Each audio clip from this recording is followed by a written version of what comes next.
मायावादी पाश्चात्य देश तारिणे. जय हो श्री कृष्ण चैतन्य प्रभु नित्यानंद, श्री अद्वैत गदाधार शिवासादि गौर भक्त वृंद. हरे कृष्णा कृष्णा कृष्णा हरे हरे, हरे रामा राम रामा हरे हरे. हरे कृष्णा सर्वांना. वाचनाला सुरुवात करण्याआधी प्रभू श्रीकृष्णांच्या चरणी नतमस्तक होऊया आणि त्यांचा आशीर्वाद घेऊया. श्री श्री राधा गोविंदांच्या चरणी नतमस्तक होऊया आणि त्यांचा आशीर्वाद घेऊया. श्रीला प्रभुपादांच्या चरणी नतमस्तक होऊया आणि त्यांचा आशीर्वाद घेऊया. नमनिष्ठ दास प्रभूजींना वंदन करूया. आणि माझ्या प्रेरणा पूजा माताजी, मनीषा माताजी आणि अन्वया माताजी यांना वंदन करून आज आपण आपल्या वाचनाची सुरुवात करूया. इस्कॉन श्री श्री राधा गोविंद टेम्पल मंगळुरू यांच्या श्रीमद भागवतम संक्षिप्त गोष्टी रूपात या पुस्तकाच्या मराठीमधील वाचनामध्ये तुम्हा सर्वांचं स्वागत आहे. तर मी उर्वरित वाचनाला सुरुवात करते आणि मग कोणाला वाचायचं असल्यास तुम्ही अनम्यूट होऊन सांगू शकता. हरे कृष्णा. श्रीला प्रभुपाद की जय. हरिश्चंद्र हा त्रिशंकूचा पुत्र आणि त्याच्यामुळे वसिष्ठ व विश्वामित्र या दोन महर्षींमध्ये फार मोठे युद्ध माजले होते. विश्वामित्रांना ब्राह्मणाचा दर्जा मिळविण्याची मोठी आस होती व ती पूर्ण होण्याच्या मार्गात मुख्यतः वसिष्ठांचाच अडथळा होता. परंतु पुढे विश्वामित्रांची क्षमाशीलता लक्षात घेऊन त्यांना ब्राह्मण म्हणून मान्यता दिली. एकदा विश्वामित्रांनी हरिश्चंद्रासाठी एक यज्ञ केला, पण नंतर त्याच्यावर रागवत त्यांनी दक्षिणा म्हणून त्याचे सर्वस्व हिरावून घेतले. त्यांची ही कृती वसिष्ठांना अजिबात आवडली नाही. आणि मग त्या दोघांचे भांडण इतके विकोपास गेले की त्यांनी एकमेकांना तू पक्षी होशील, तू बदक होशील असे शाप दिले. पोटी संतान नसल्यामुळे हरिश्चंद्र अतिशय दुःखी व निराश झाला होता. पुढे नारदांच्या सल्ल्यानुसार त्याने वरुण देवांना प्रार्थना केली की हे भगवान, मला पुत्र नाही, तेव्हा कृपा करून तो मला द्यावा. योग्य वेळी मी तो बळी म्हणून तुम्हाला परत करीन. त्याचा हा प्रस्ताव वरुण देवांनी मान्य केला आणि त्यांच्या कृपेमुळे हरिश्चंद्रास रोहित नावाचा पुत्र झाला. त्याच्या जन्मानंतर वरुणांनी हरिश्चंद्राची भेट घेऊन त्याला त्याच्या वचनाचे स्मरण दिले. तेव्हा हरिश्चंद्र म्हणाला, प्राणी 10 दिवसांचा झाला की मगच बळी देण्यास योग्य ठरतो. 10 दिवसानंतर वरुण आले तेव्हा त्याने प्राण्यास दात आले की बळी देण्यास तो शुद्ध झाला असे मानले जाते असे सांगितले. पुढे रोहितला दात आले तेव्हा वरुणांना परत पाठविण्यासाठी हरिश्चंद्राने बाळाचे दुधाचे दात पडू देत, म्हणजे तो बळी देण्यास अधिक योग्य ठरेल असा युक्तिवाद केला. रोहितचे दुधाचे दात पडल्यावर त्याला नवे दात येऊ देत असे सांगून वरुणांची बोळवण करण्यात आली आणि नवे दात आल्यावर तो क्षत्रिय बनून शत्रूशी लढण्यास सक्षम झाल्यावर त्याचा बळी देऊ असे हरिश्चंद्राकडून सांगितले गेले.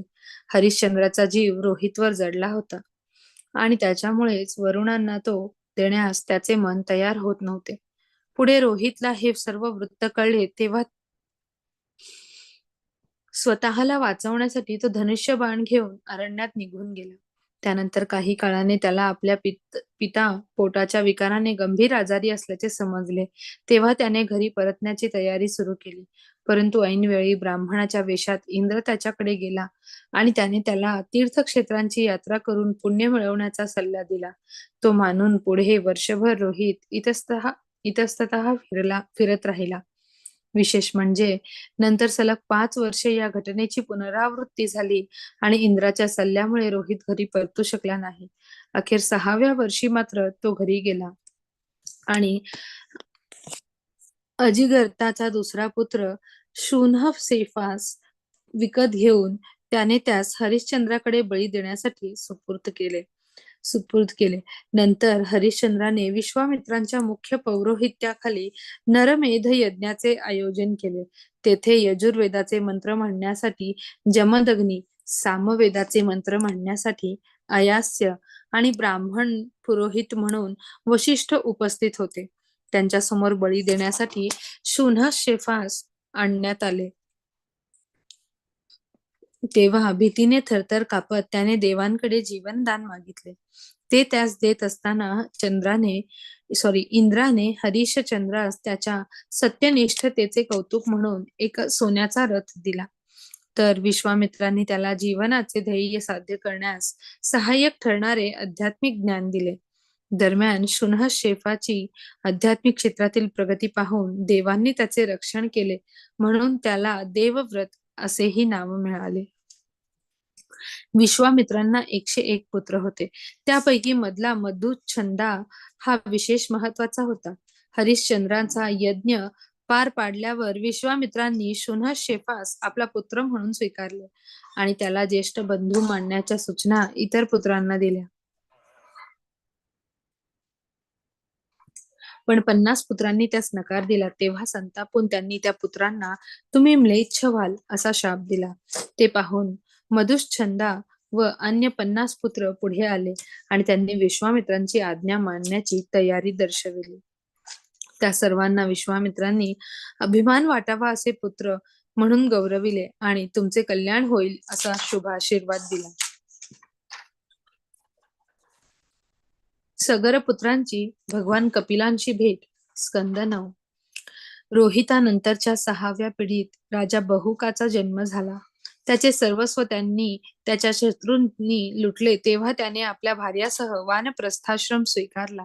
पुढे वृद्धापकाळाने त्याचे निधन झाले तेव्हा त्याच्या एका राणीने सती जाण्याची तयारी केली, परंतु ती गर्भवती असल्याने औव मुनींना माहीत होते, त्यामुळे त्यांनी तिला प्रतिबंध केला.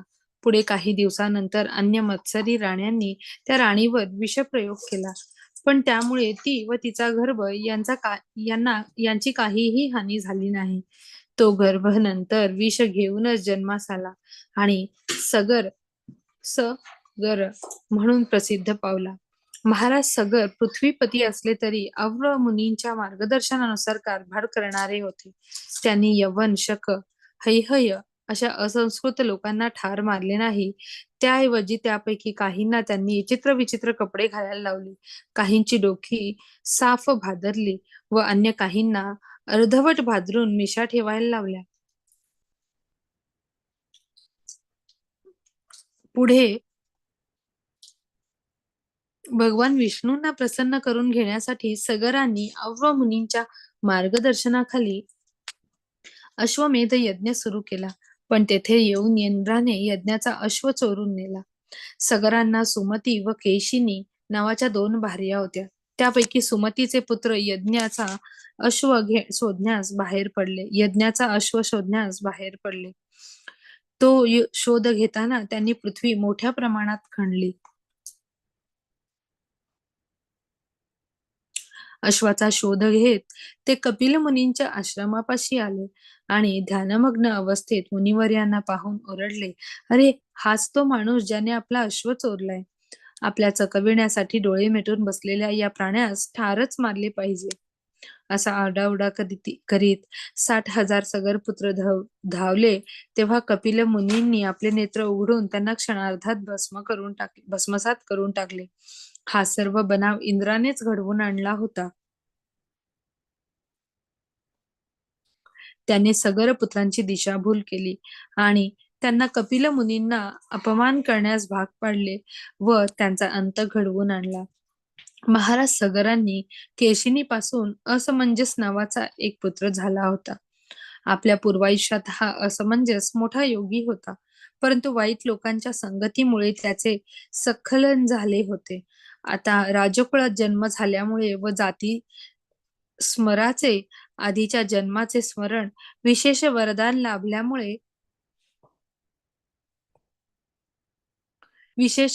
लाभल्यामुळे तर तो फार खोडसाळ बनला होता. एकदा त्याने शरयू नदीत खेळणाऱ्या अनेक मुलांना बुडविले. त्याचा हा दुष्ट स्वभाव पाहून सगरांना त्याच्याबद्दल अजिबात ममत्व उरले नव्हते, पण नंतर बुडविलेल्या सर्व मुलांना असमंजसाने आपल्या गूढ विद्येच्या आधारे पुन्हा जिवंत केले आणि त्यांना त्यांच्या मातापित्यांकडे सोपवून त्याने अयोध्येचा त्याग केला. असमंजसाचे हे अद्भुत कृत्य पाहून सारे नगरजन तर चकित झालेच, पण महाराज सगरांनाही त्याच्या प्रेमाचा उमाळा आला. त्या शोकमग्न अवस्थेतच त्यांनी असमंजसाचा पुत्र व आपला नातू अंशुमनास यज्ञाच्या अश्वाच्या शोधासाठी पाठवले. आता अंशुमनही तो शोध घेत कपिल मुनींच्या आश्रमात पोहोचला. तेथे त्याने यज्ञाचा अश्व व ध्यानमग्न अवस्थेतील मुनींना तर पाहिलेच, पण त्यांच्या दृष्टीत जवळच असलेल्या राखेचा प्रचंड ढिगाराही पाहिला.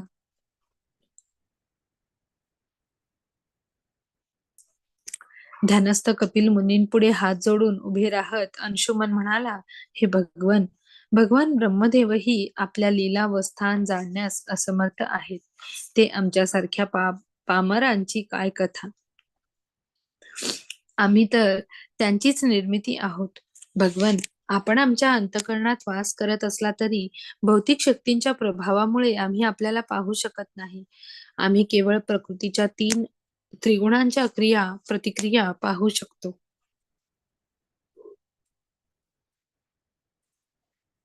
अर्थात आता आपले दर्शन झाल्यामुळे मी मात्र सर्व वासनांपासून मुक्त झालो आहे. अंशुमनाचे हे विनम्र बोलणे ऐकून प्रसन्न झालेल्या कपिल मुनींनी त्याला स्वर्गीय अलौकिक ज्ञानाचा मार्ग समजून सांगितला आणि ते म्हणाले, हे राजपुत्रा, तुझ्या अश्वाच्या शोधात आलास, तो अश्व येथेच आहे. त्याला तू आपल्या ताब्यात घे. आता येथे राख होऊन पडलेल्या तुझ्या पूर्वजांबद्दल म्हणशील तर त्यांचा उद्धार गंगाजल मिळाल्यावरच होईल. त्यानंतर अंशुमनाने भगवान कपिलांना प्रदक्षिणा घालून नमस्कार केला आणि आजोबांच्या यज्ञाचा अश्व ताब्यात घेऊन तो यज्ञ सिद्धीस नेला. आता महाराज सगरांनीही आपले राज्य त्याच्या हवाली केले आणि ते वानप्रस्थाश्रमी बनले. पुढे राजा अंशुमनाने अनेक वर्षे तपश्चर्या करून गंगा माता पृथ्वीवर आणण्याचा प्रयत्न केला, परंतु त्यात त्यालाच नव्हे तर त्याच्या पुत्र दिलीपलाही यश मिळाले नाही. अखेर दिलीपचा पुत्र भगीरथ मात्र गंगेस प्रसन्न करून घेण्यात यशस्वी ठरला. त्याच्या उग्र तपश्चर्येवर खुश होत तिने त्याला हवे ते वरदान मागण्यास सांगितले. तेव्हा तिच्या पुढे नतमस्तक होत भगीरथाने आपल्या पूर्वजांच्या उद्धारासाठी तिला पृथ्वीवर येण्याची विनंती केली. त्यावर गंगा म्हणाली, हे राजा, मी पूर्ण ताकदीने पृथ्वीवर कोसळले तर माझा भार कोण सहन करेल. मला योग्य आधार मिळाला नाही तर मी थेट पृथ्वी चिरून पाताळात जाईन. तसेच मी पृथ्वीवर वाहत राहिले तर पापमुक्त होण्यासाठी सर्वसामान्य माणसेही माझ्यात स्नान करत राहतील आणि ते मला सहन होणार नाही. पृथ्वीवरील सर्वांची पापे माझ्याकडे जमा झाली तर त्या भारापासून मुक्त होणे मला कसे शक्य होईल. तेव्हा राजा, या सर्व गोष्टींचा तू काळजीपूर्वक विचार कर. गंगा मातेचे हे बोलणे ऐकून भगीरथ म्हणाला, भौतिक इच्छांचा पूर्णपणे विसर पडलेले भगवंतांचे शुद्ध भक्त नेहमी पापी जनांच्या उद्धारास सिद्ध असतात. असे संत महात्मे तुझ्या पाण्यात स्नान करतील तेव्हा तेथे साठलेली अन्य जनांची पापेही आपोआप धुतली जातील, कारण त्यांच्या अंतःकरणात कायम भगवंतांचा वास असतो, जो सर्व प्रकारची अशुद्धता क्षणात नष्ट करीत असतो. भगवान शंकर हे भगवान विष्णूंचे अवतार आहेत. ते त्यांच्या मस्तकावर तुझा भार सहजी पेलतील. त्यानंतर भगीरथाने तपश्चर्या करून भगवान शंकरांना प्रसन्न करून घेतले आणि स्वर्गाहून कोसळणाऱ्या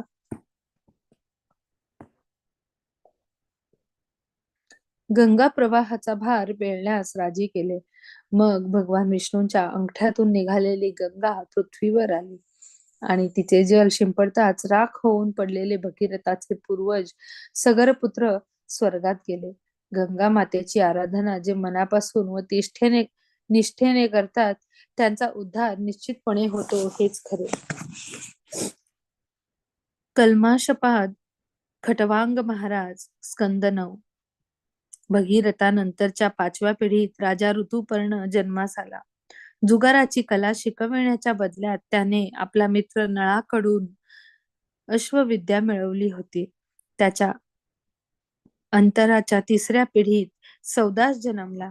तो सुदासाचा पुत्र होता.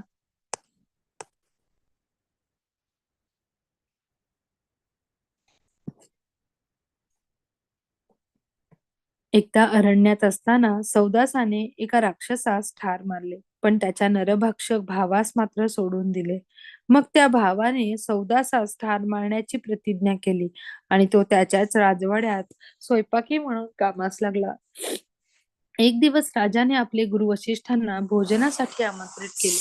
तेव्हा स्वयंपाकी रूपी राक्षसाने त्यांना नरमांस वाढले. ते लक्षात येताच वशिष्ठ संतापले आणि त्यांनी सौदानास तू राक्षस होशील असा शाप दिला. परंतु नंतर हा खोडसाळपणा सौदासाने नव्हे तर या राक्षसाने केला असल्याचे समजले. तेव्हा पश्चातापदग्न होऊन त्यांनी 12 वर्षे कठोर तप केले. वशिष्ठांनी शाप दिला तेव्हा शाप मंत्र म्हणून सौदासानेही त्यांना प्रतिशाप देण्याची तयारी केली. पण त्याची पत्नी दमयंतीने आपल्याला त्यापासून रोखले. पुढे वशिष्ठांच्या शापानुसार सौदासास राक्षस रूप लाभले आणि त्याच्या पायावर एक काळा तीळ असल्याने तो कल्माशपाद म्हणून ओळखला जाऊ लागला. एकदा अरण्यात भटकत असताना कल्माशपादास मैथुनात रंगलेले एक ब्राह्मण जोडपे दिसले. भूक लागली असल्यामुळे खायची म्हणून त्या ब्राह्मणाला खेचेल तेव्हा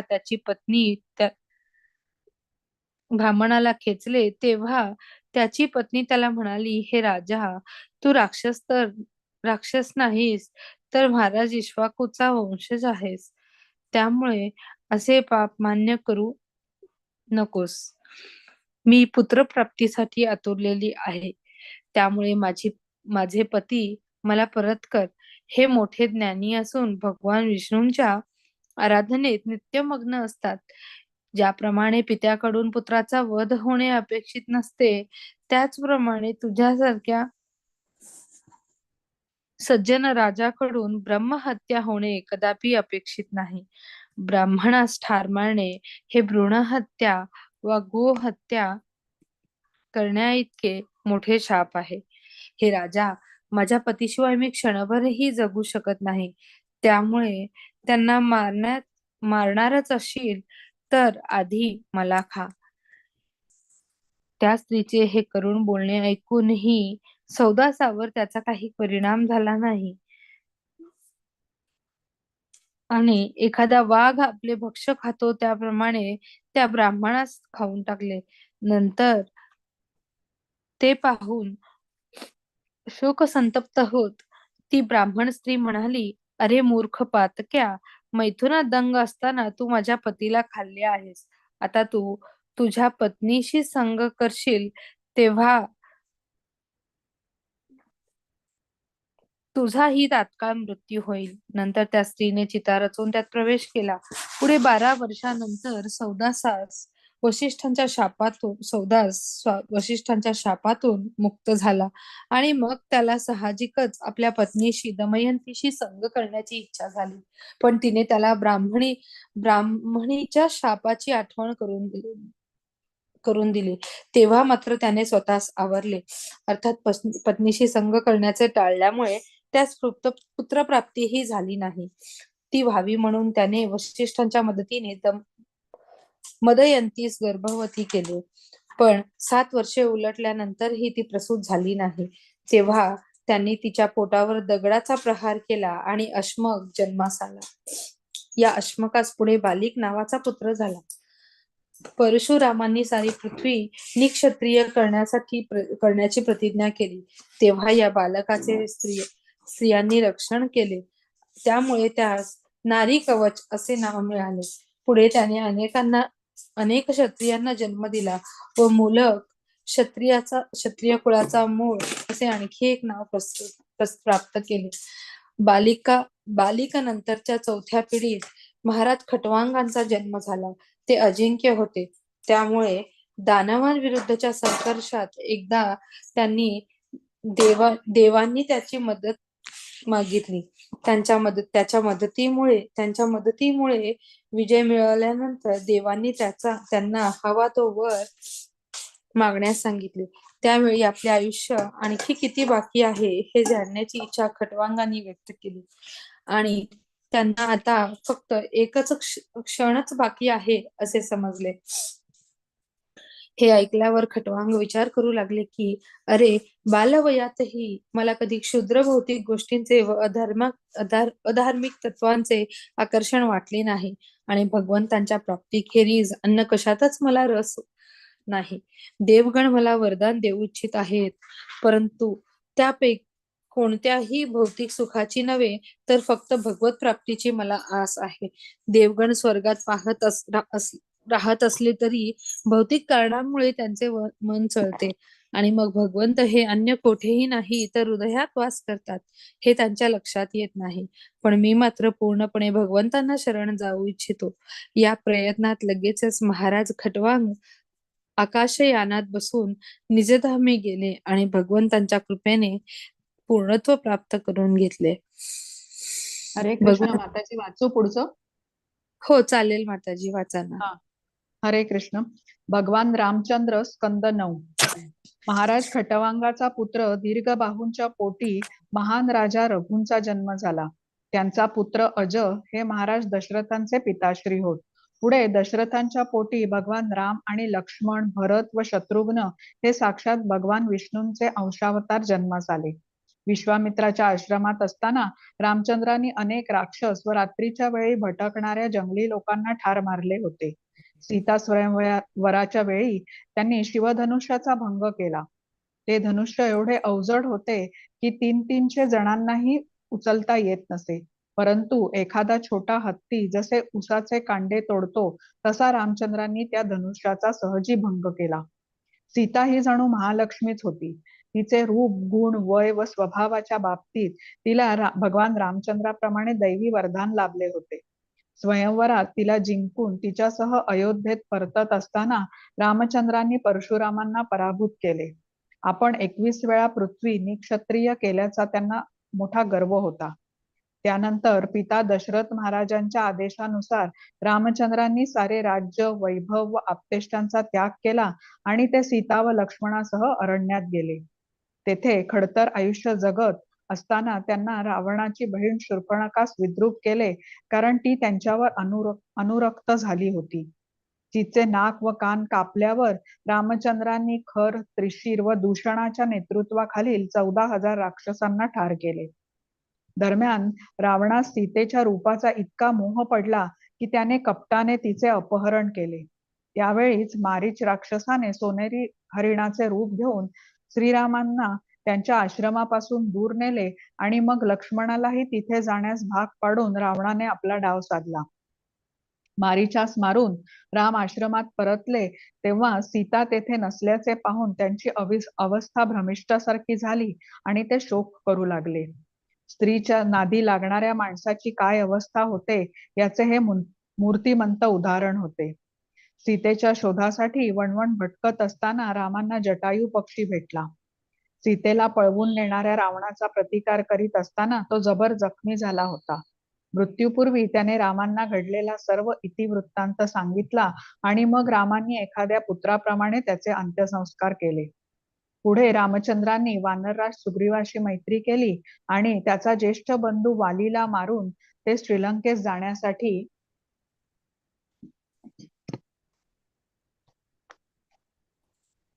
सागर किनारी आले. तेथे 3 दिवस उपोषण करून सुद्धा सागराने प्रतिसाद दिला नाही. अखेर क्रोधाविष्ट होऊन त्यांनी सागराकडे दृष्टी टाकल्यानंतर मात्र तो त्यांच्या पुढे नतमस्तक होत म्हणाला, हे भगवान, मंदबुद्धी असल्यामुळे आम्ही आपल्याला ओळखू शकलो नाही. पण आता मात्र आपणच या सृष्टीचे स्वामी आहात हे आमच्या लक्षात आले आहे. रावणापर्यंत पोचण्यासाठी आपण माझ्या पाण्याचा वापर कसाही करू शकता. रावण हा विश्रवांचा पुत्र असला तरी मलमूत्रा समान त्याज्य आहे. त्याला ठार मारा आणि सीतादेवींना परत मिळवा. माझ्याकडून आपल्याला अजिबात अडथळा होणार नाही. त्यानंतर रामचंद्रांनी वानरांच्या मदतीने मोठमोठे डोंगर सागरात टाकले आणि त्यावर पूल बांधून ते लंकेत पोचले. तेथे रावणाचा बंधू बिभीषणाची मदत त्यांना मिळाली. मग सुग्रीव, नील, हनुमान आदी वीरांच्या नेतृत्वाखालील वानरसेनेने साऱ्या लंका नगरीची अवस्था हत्तींच्या कळपाने धुडगूस घातलेल्या नदीसारखी केली होती. हा हल्ला रोखण्यासाठी रावणाने कुंभ, निकुंभ, दुर्मुख, सुरांतक, नरांतक, पुत्र, इंद्रजित, प्रहस्त, अतिकाय विकंपन आणि अखेर कुंभकर्ण अशा पराक्रमी दानववीरांची कुमक पाठवली. पण रामचंद्रांच्या सैन्यापुढे त्यातील एकाचाही टिकाव लागला नाही.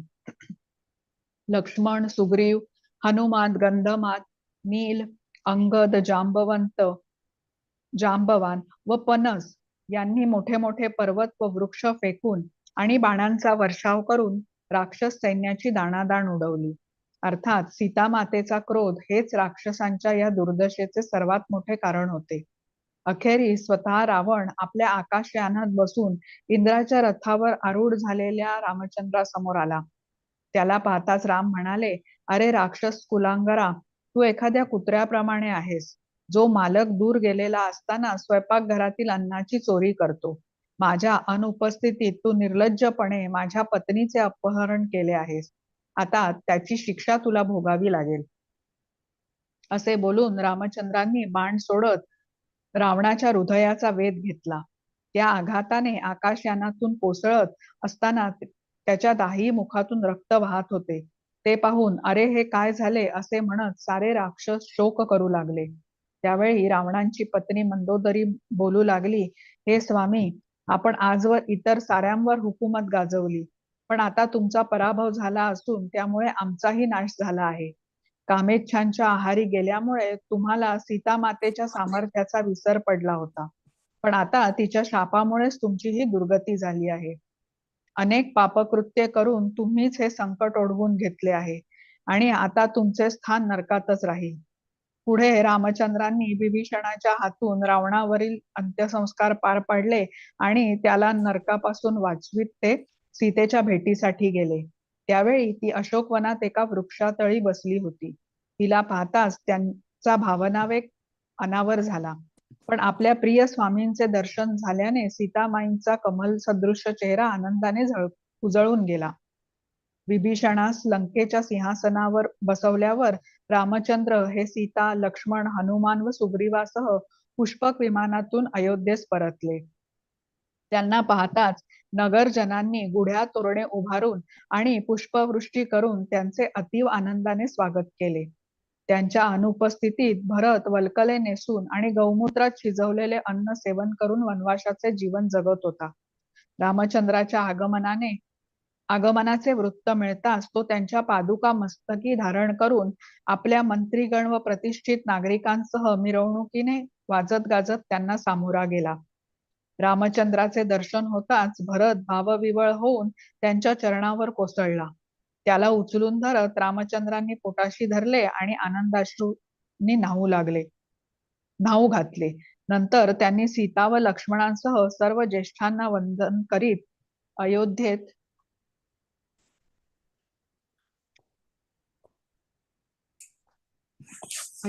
प्रवेश केला. त्यावेळी हनुमंताने त्यांच्या मस्तकावर श्वेत छत्र धरले होते, तर सुग्रीव आणि विभीषण चामरे ढाळत होते. शत्रुघ्नाने त्यांचे धनुष्यबाण, अंगदाने तलवार व जांबवानने सुवर्णाचे चिलखत हाती धरले होते, तर सीतेच्या हाती पवित्र जलकुंभ होता. राजवाड्यात पोचल्यावर प्रथम रामचंद्रांनी आपल्या कैकई, सुमित्रा व कौसल्या या 3 मातांची भेट घेतली आणि त्यांना आदरपूर्वक वंदन केले. नंतर वशिष्ठ मुनींनी त्यांचे क्षौर कर्म करवले आणि 4 समुद्राच्या जलाने स्नान घालून त्यांना राजवेश व अन्य साजशृंगार चढवला. आता रामचंद्र आपल्या मूळ रूपात पूर्ण तेजाने चमकू लागले आणि अयोध्येत रामराज्यास प्रारंभ झाला. आपल्या प्रजेचे पुत्रवत लालन पालन व संरक्षण करणारा हा राजा अवतरला तेव्हा पृथ्वीवर त्रेतायुग सुरू झाले होते. परंतु त्याच्या उत्तम कारभारामुळे मात्र प्रजाजनांना सत्ययुगाचा अनुभव येत होता. रामचंद्राच्या कारकिर्दीत अरण्ये, नद्या, पर्वत, सप्तद्वीप व सप्त समुद्रांकडून प्रजाजनांचे जीवन सुखकर करण्यासाठी आवश्यक असलेल्या प्रत्येक गोष्टीचा विपुल पुरवठा होत होता आणि सर्वजण शारीरिक व मानसिक पीडांपासून तसेच वृद्धत्व, शोक, थकवा आणि मृत्यूपासूनही मुक्त होते. स्वतः रामचंद्र एकपत्नी व्रत पाळणारे असल्याने प्रजेपुढे चांगल्या वागणुकीचा एक उत्तुंग आदर्शच त्यांनी उभा केला होता.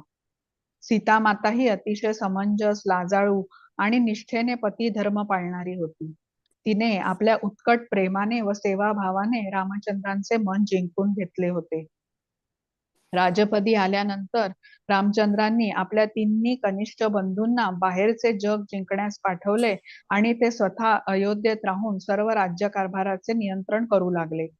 आता अयोध्येतील सर्व रस्ते दररोज सुगंधी जलाने धुतले जाऊ लागले आणि ठिकठिकाणी आलिशान प्रसाद, सभास्थाने व देवालय आकारास आली. राजा रामचंद्र नगर परिक्रमा करीत तेव्हा नागरिक त्यांचे विविध प्रकारे स्वागत करून त्यांचे आशीर्वाद घेत. एकदा रामचंद्रांनी त्यांच्या पूर्वजांच्या राजवाड्यास भेट दिली. नानाविध मौल्यवान रत्नांनी मढवलेल्या या राजवाड्यातील आसने सुवर्णाची होती. त्याचे खांब व कमानी वैद्यू मण्यांनी नटलेल्या होत्या. संगमरवरी कारंजी व सुरेख जलाशयांनी वेढलेल्या या प्रासादात राहणारे सर्व स्त्री पुरुष देवदेवतांप्रमाणे सुंदर होते आणि त्यांनी घातलेल्या अलंकारांची शोभा त्यांच्या देह सौंदर्यामुळे अधिकच वृद्धिंगत होत होती. तेथे सीता मातेसह वास्तव्य करून रामचंद्रांनी दीर्घकाळ स्वर्गसुखाचा अनुभव घेतला. पुढे अनेक यज्ञयाग करून त्यांनी सारी पृथ्वी ब्राह्मणांना दान केली. त्यांच्या या दानशूरतेमुळे ब्राह्मण इतके प्रसन्न झाले की आपल्याला दान म्हणून मिळालेले सर्व काही रामचंद्रांना परत करीत म्हणाले, हे स्वामी, आपण साऱ्या सृष्टीचे निर्माता आहात. आमच्या अंतःकरणात प्रवेश करून आपण अज्ञानाच्या अंधकारातून आमची जी मुक्तता केली आहे तीच आम्हाला मिळालेली सर्वात मोठी भेट आहे. त्यामुळे आता आम्हाला काहीही नको. हे भगवंता, आपण आम्हा ब्राह्मणांचा पूज्य देवता म्हणून स्वीकार केला, हीच आमच्यासाठी फार मोलाची गोष्ट असून आमचे आपल्याला कोटी कोटी प्रणाम आहेत. एकदा वेषांतर करून रात्रीच्या वेळी अयोध्येत फिरत असताना रामचंद्रांच्या कानी एका माणसाचे बोलणे पडले. तो माणूस त्याच्या पत्नीला म्हणत होता की, हे पापिणी, तू व्यभिचारी असल्याने दुसऱ्या पुरुषाकडे जात असतेस, पण आता मी हे अजिबात सहन करणार नाही. दुसऱ्या पुरुषाच्या घरी राहिलेल्या सीतेसारख्या स्त्रीस राजा रामचंद्रांनी पत्नी म्हणून भले स्वीकारले असेल, पण मी त्यांच्यासारखा नाही. मी तुला कधीच परत घेणार नाही.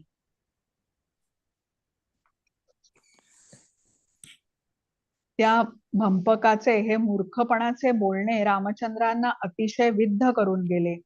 त्यांनी गर्भवती असतानाही सीतेचा त्याग केला. मग सीतेस वाल्मिकी ऋषींच्या आश्रमात आश्रय मिळाला आणि तिथे तिने लव व कुश या जुळ्या मुलांना जन्म दिला. त्यांचा नामकरण विधी वाल्मिकींनीच केला. लक्ष्मणास अंगद व चित्रकेतू, भरतास तक्ष व पुष्कल आणि शत्रुघ्नास सुबाहू व श्रुतसेन या नावांचे प्रत्येकी 2 पुत्र होते. मधु राक्षसाचा पुत्र लवणाची हत्या केल्यानंतर शत्रुघ्नाने मधुवनात मथुरा नगरीची उभारणी केली. दरम्यान भगवान रामचंद्रांपासून अधिक काळ दूर राहणे अशक्य असल्याने आपले दोन्ही पुत्र वाल्मिकींकडे सुपूर्त करीत सीतेने धरणीत प्रवेश केला. ते समजल्यावर शोकमग्न होत रामचंद्रांनी 13,000 वर्षे अग्निहोत्र यज्ञ केला आणि निजधामी वैकुंठात परतले. महाराज निमी स्कंद 9. कुशानंतर 19व्या पिढीत मरु जन्मास आले. योगसिद्ध देह लाभल्यामुळे ते आजही कलाप ग्रामात राहत असून कलियुगाच्या अंती पुत्रप्राप्ती करून ते सूर्यकुळाचे पुनरुज्जीवन करतील. मरु नंतरच्या 8व्या पिढीत बृहद्बलाचा जन्म झाला. पुढे तो कुरुक्षेत्रावर अभिमन्यूच्या हातून मारला गेला. इक्ष्वाकू कुळातील पुढील 30 पिढ्यांचा राजांची यादी येथे दिली आहे. त्यात शेवटी सुमित्रांचे नाव येते. त्यांचा पुत्र नसल्यामुळे तेथे सूर्यकुळाची अखेर होईल. इक्ष्वाकूंचे पुत्र महाराज निमी वशिष्ठांच्या पौरोहित्याखाली एक मोठा यज्ञ करू इच्छित होते, परंतु आपण इंद्राच्या यज्ञाचे आमंत्रण आधीच स्वीकारले आहे, तो पूर्ण झाला की आपण येऊ, तोवर थांब, असे वशिष्ठांनी त्याला सांगितले. निमींनी त्याचे हे म्हणणे मान्य केले, पण आयुष्य क्षणभंगूर आहे हे लक्षात घेऊन त्यांनी नंतर वशिष्ठांसाठी थांबण्याऐवजी अन्य पुरोहितांना घेऊन यज्ञ सुरू केला. इंद्रांचा यज्ञ पूर्ण करून वशिष्ठ परतले तेव्हा निमींनी आपली विनंती अवहेरल्याचे त्यांच्या लक्षात आले आणि त्यांनी स्वतःस फार शहाणा समजणाऱ्या या निमीचा तत्काळ मृत्यू होवो अशी शापवाणी उच्चारली.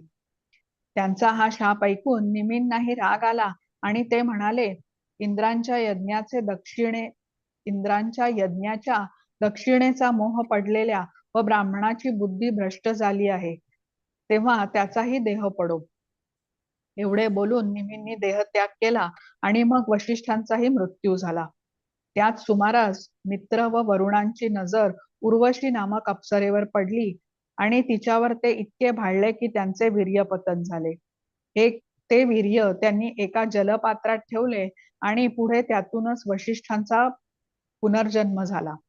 महाराज निमींचा यज्ञ ज्या पुरोहितांनी केला त्यांनीही त्यांचे मृतदेह जपून ठेवला होता.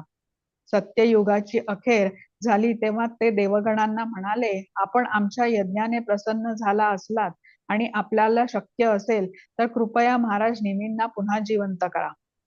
पुरोहित वर्गाची ही विनंती देवांनी मान्य केली, परंतु महाराज निमींनीच त्यांना या भौतिक देहाच्या पिंजऱ्यात मला पुन्हा लोटू नका, सर्व दुःखांचे मूळ असलेला हा देह स्वीकारण्यास मी अजिबात तयार नाही असे सांगितले. अखेर देवांनी यापुढे निमी महाराज देहातील अवस्थेत राहतील आणि ते भगवान विष्णूंचे परमभक्त होवोत असे जाहीर केले. त्यानंतर निमींचे राज्य निर्णायकी होऊ नये म्हणून ऋषी मुनींनी निमींच्या भौतिक देहाचे मंथन केले आणि त्यातून जनक नामक पुत्र जन्मास आला.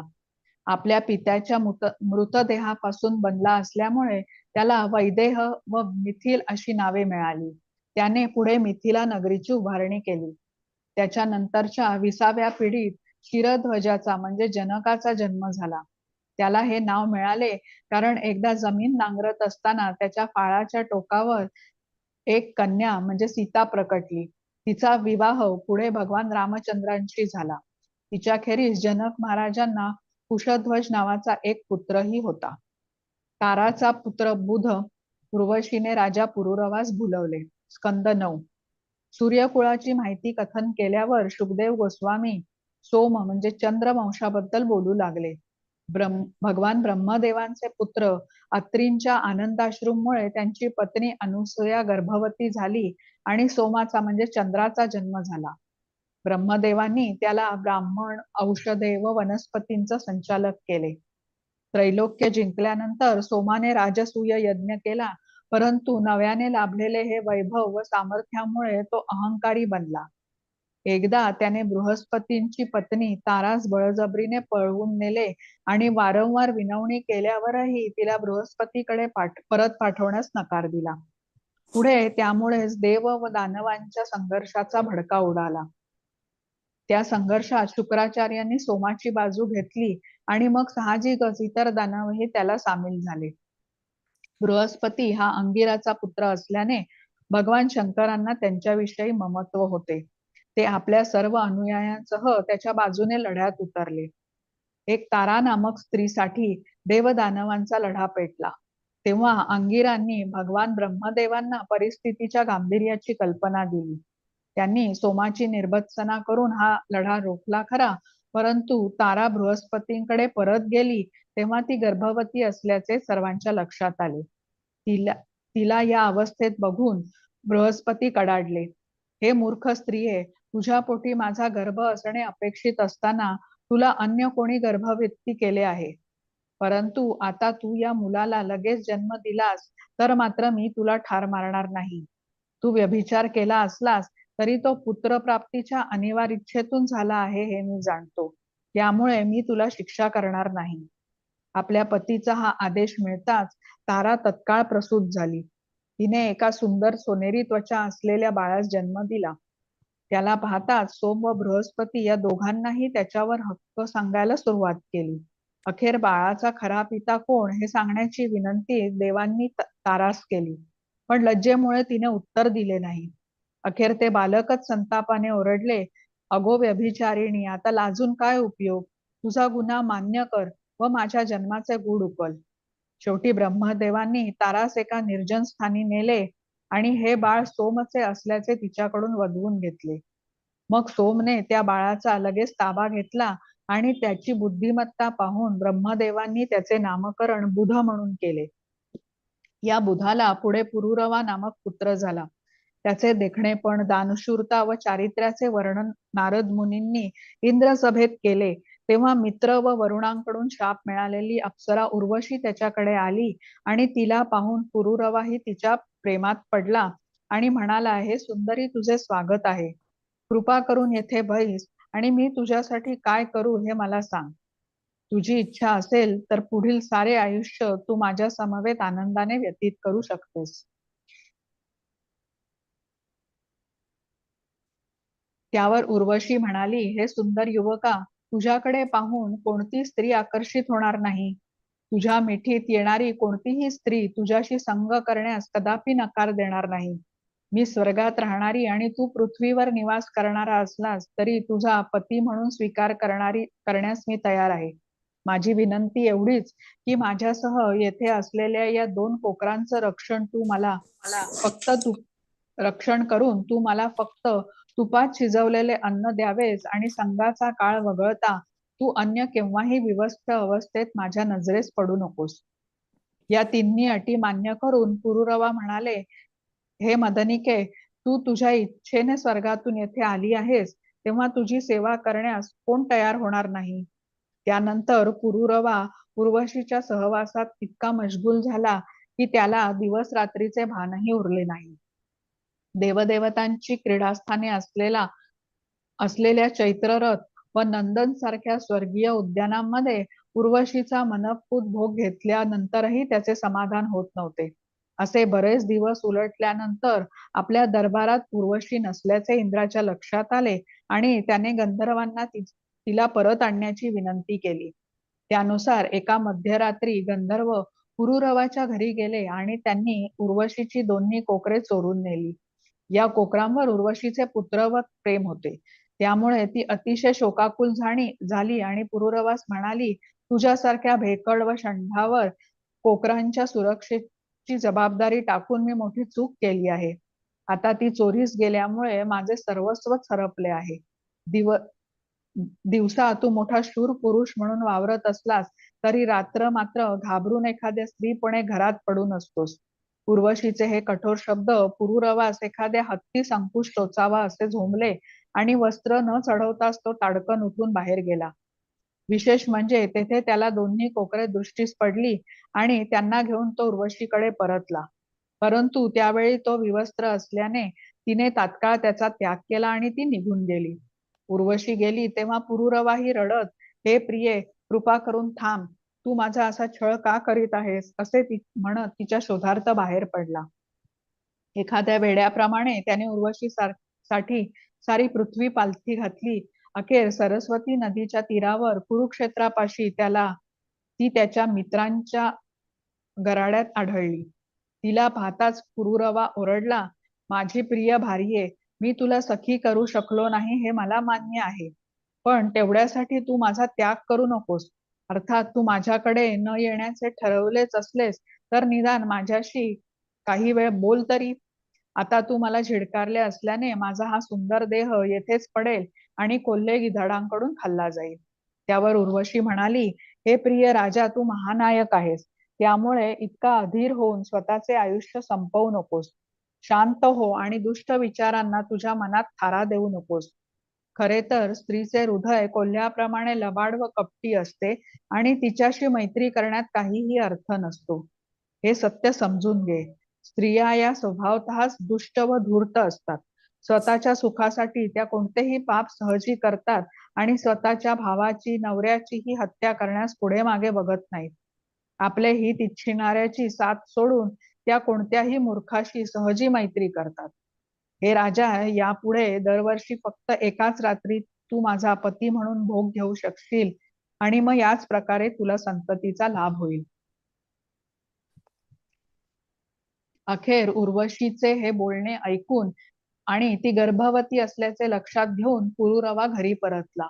पुढील वर्षी तो तिला कुरुक्षेत्री पुन्हा भेटला तेव्हा ती एका गुणी पुत्राची माता बनली होती. तिच्या समवेत एक रात्र घालवून परतताना मात्र तो फार दुःखी होता. त्याची ही अवस्था पाहून उर्वशीने त्याला गंधर्वाची आळवणी करण्याचा सल्ला दिला. त्यानुसार पुरुरवाने गंधर्वांना प्रसन्न करून घेतले. तेव्हा त्यांनी त्याला उर्वशी सारखीच दिसणारी एक अग्निस्थळी सुंदर स्त्री म्हणजे अग्नीतून निर्माण झालेली प्रदान केली. ती आपली पत्नीच आहे असे समजून पुरुरवाने तिचा स्वीकार केला खरा, पण पुढे प्रत्यक्ष संगाच्या वेळी ती उर्वशी नसल्याचे त्याच्या लक्षात आले. अखेर तिला एका अरण्यातच सोडून तो घरी परतला व उर्वशीच्या चिंतनात मग्न झाला. तो या ध्यानमग्न अवस्थेत असताना त्रेतायुग सुरू झाले आणि मग वैदिक तत्वांच्या कर्मकांडाचे त्याला स्फुरण झाले. आता तो अग्निस्थळी कन्येस सोडून दिलेल्या जागी परत गेला. तेथे त्याला शमी वृक्षाच्या खोडातून एक वृक्ष फुलल्याचे दिसले. पुरुरवाने त्या वृक्षाच्या लाकडापासून यज्ञकुंड प्रज्वलित करण्यासाठी 2 अरणी काठ्या बनवल्या आणि उर्वशीच्या ग्रहावर जाण्यासाठी त्या एकमेकांवर घासून मंत्रपठण सुरू केले. त्याच्या या यज्ञकर्माने भगवान विष्णू प्रसन्न झाले आणि त्यांनी त्याला गंधर्व लोकात स्थान दिले. सत्ययुगात प्रणव ओंकारात वैदिक मंत्र समाविष्ट होते आणि भगवान नारायण हेच एकमेव प्रार्थनीय दैवत होते. पण त्रेतायुगात पुरुरवाने प्रथमच कर्मकांडास प्रारंभ केला. भगवान परशुराम स्कंद 9. उर्वशीपासून पुरुरवास आयु, श्रुतायु, सत्यायु, रय, जय व विजय असे 6 पुत्र लाभले. विजयानंतरच्या 4थ्या पिढीत जन्नूचा जन्म झाला. त्याने गंगेचे सारे पाणी पिऊन टाकले होते. त्याच्यानंतरच्या 6व्या पिढीत राजा गाधीचा जन्म झाला. त्याला सत्यवती नावाची कन्या होती. रुचिक मुनी नावाच्या ब्रह्मर्षीने या सत्यवतीशी विवाह करण्याची इच्छा बोलून दाखवली. तेव्हा राजा गाधी त्या तुच्छतेने म्हणाला, आम्ही राजकुलीन क्षत्रिय आहोत, त्यामुळे उत्तम हुंडा देईल त्यालाच मी माझी कन्या देणार आहे. तू तिला मिळवू इच्छित असशील तर चंद्राप्रमाणे पांढरे शुभ्र व एक कान काळा असलेले 1000 अश्व घेऊन ये. हे ऐकून रुचिक मुनींना राजाचे मन कळले, परंतु वरुणाच्या मदतीने 1000 अश्व मिळवून त्यांनी ते त्याला दिले व सत्यवतीशी विवाह केला. पुढे पुत्रवती होण्याच्या आकांक्षेने सत्यवती व तिच्या मातेने रुचिक मुनींना एक यज्ञ करण्याची विनंती केली. त्यानुसार सत्यवतीसाठी ब्राह्मण मंत्र व तिच्या मातेसाठी क्षत्रिय मंत्र तयार करून रसिक मुनी स्नानास गेले. परंतु त्या दोघींनी या मंत्राची अदलाबदली केली. स्नान करून रसिक मुनी परतले तेव्हा ते सर्व कळल्यानंतर ते सत्यवतीस रागावून म्हणाले, तू फार मोठी चूक केली आहेस. त्यामुळे तुझा पुत्र कडवा क्षत्रिय तर बंधू विद्वान ब्राह्मण होईल. त्यांचे बोलणे ऐकून घाबरलेल्या सत्यवतीने त्यांची क्षमा मागितली आणि आपला पुत्र युद्ध पिपासू बनू नये असे साकडे त्यांना घातले. ते मान्य करून रसिक मुनींनी तिला तुझा नातू क्षत्रिय होईल असे सांगितले. पुढे सत्यवती कौशिकी नदी झाली आणि तिचा पुत्र जमदग्नीने रेणूची कन्या रेणुकाशी विवाह केला. तिच्यापासून त्यांना अनेक पुत्र झाले. त्यापैकी सर्वात कनिष्ठ परशुराम हे भगवान विष्णूंचे अवतार होते. हरे कृष्ण माताजी, आपण थांबूया हरे इथे. कृष्ण. हो चालेल. हरे कृष्ण. चालेल, आपण उर्वरित वाचन सोमवारी करूया. उद्या आपला क्लास होणार नाही. मी प्रार्थना म्हणते आणि मग आपण थांबूया. वांछा कल्पतरुभ्यश्च कृपा सिंधू एव च पतितानां पावनेभ्यो वैष्णवेभ्यो नमो नमः. हरे कृष्ण. हरे कृष्ण. हरे कृष्ण. हरे कृष्ण. हरे कृष्ण सर्व.